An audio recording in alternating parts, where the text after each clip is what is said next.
ਜਿਹੜੇ ਸਵੇਰ ਉੱਠ ਕੇ ਰੱਬ ਦਾ ਨਾਂ ਨਹੀਂ ਨਾ ਲੈਂਦੇ ਤੇ 12 ਵਜੇ ਤੱਕ ਸੁੱਤੇ ਰਹਿੰਦੇ ਨੇ। ਇਹ ਜਰਾ ਗੱਲ ਸੁਣ ਕੇ ਵਾਰਿਸ ਸ਼ਾਹ ਸਰਕਾਰ ਲਿਖਿਆ ਕਿ ਹੀਰ ਆਖਿਆ ਸੁੱਤੇ ਸੋ ਸਭ ਮੁੱਠੇ, ਨੀਂਦਰ ਮਾਰਿਆ ਰਾਜਿਆਂ ਰਾਣਿਆਂ ਨੂੰ,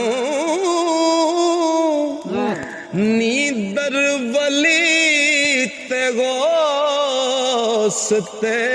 ਕੁਤਬ ਮਾਰੇ, ਨੀਂਦ ਮਾਰਿਆ ਰਾਪ ਦਾਣਿਆਂ ਨੂੰ, ਉਹ ਨੀਂਦ ਫਜਰ ਦੀ ਕਜ਼ਾ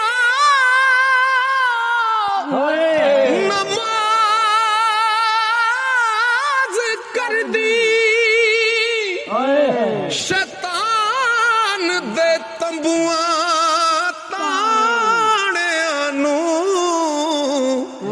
ਨੀਂਦ ਨਾਲ ਜ਼ੁਲੈਖਾਂ ਦੇ ਕਈ ਕੀਤੀ ਤੇ ਖਬਰਾਂ ਪੁੱਛੀਏ ਦਰਦ ਰੰਜਾਣਿਆਂ ਨੂੰ।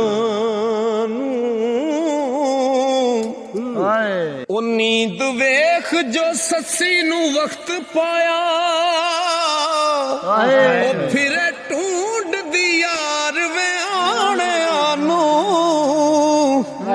ਨੀਂਦ ਮਿਰਜ਼ੇ ਦਾ ਸੀਸ ਕਟਾ ਦਿੱਤਾ,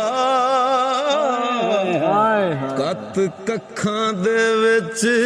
ਫੁਕਾਣਿਆਂ ਨੂੰ।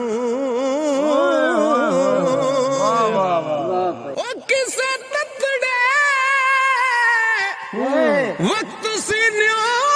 ਲੱਗਾ ਅਸਾਂ ਬੀਜਿਆ ਪੁੱਜਿਆ ਦਾਣਿਆਂ ਨੂੰ, ਸਾਡੇ 3 ਹੱਥ ਜ਼ਮੀਨ ਹੈ ਮਿਲਕ ਤੇਰਾ, ਕਬਰ ਵਾਲੀ ਜ਼ਮੀਨ,